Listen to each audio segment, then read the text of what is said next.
राधे राधे दोस्तों, आप सबको किरण भाटिया का नमस्कार। तो आज की मेरी कहानी का शीर्षक है साहस की सीढ़ी। एक दिन एक किसान का बैल कुएं में गिर गया।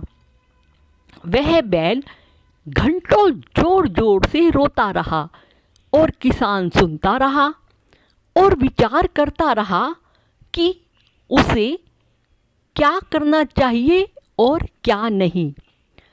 अंततः उसने निर्णय लिया कि क्योंकि बैल काफ़ी बूढ़ा हो चुका था, अतः उसे बचाने का कोई लाभ नहीं होने वाला था, इसलिए उसे कुएं में ही दफना देना चाहिए। किसान ने अपने सभी पड़ोसियों को मदद के लिए बुलाया।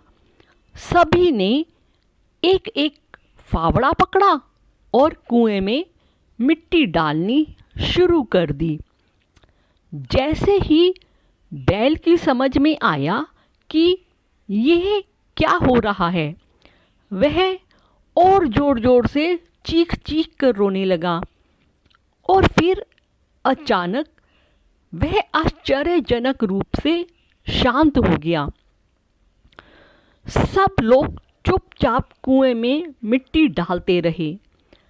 तभी किसान ने कुएं में झांका तो वह आश्चर्य से सन रह गया। अपनी पीठ पर पड़ने वाले हर फावड़े की मिट्टी के साथ वह बैल एक आश्चर्यजनक हरकत कर रहा था।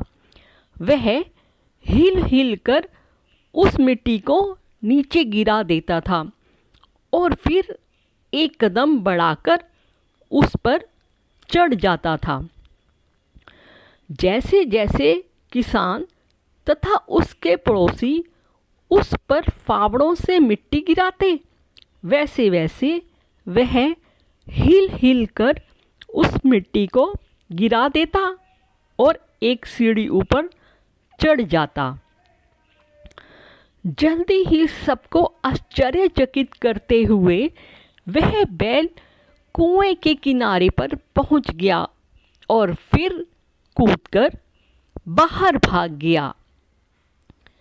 ध्यान रखें, आपके जीवन में भी बहुत तरह से मिट्टी फेंकी जाएगी और वो भी उनके द्वारा जिन पर आप विश्वास करेंगे।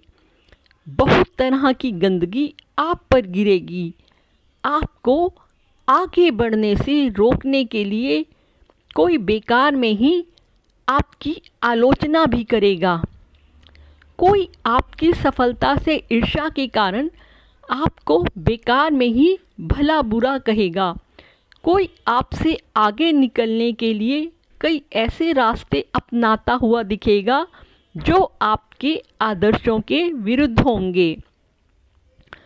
ऐसे में आपको निराश होकर कुएं में ही नहीं पड़े रहना है, बल्कि अपने साहस के साथ हर तरह की गंदगी को गिरा देना है और उससे सीख लेकर उसे सीढ़ी बनाकर बिना अपने आदर्शों का त्याग किए अपने कदमों को आगे बढ़ाते जाना है। Radhe Radhe. Please subscribe, share and like.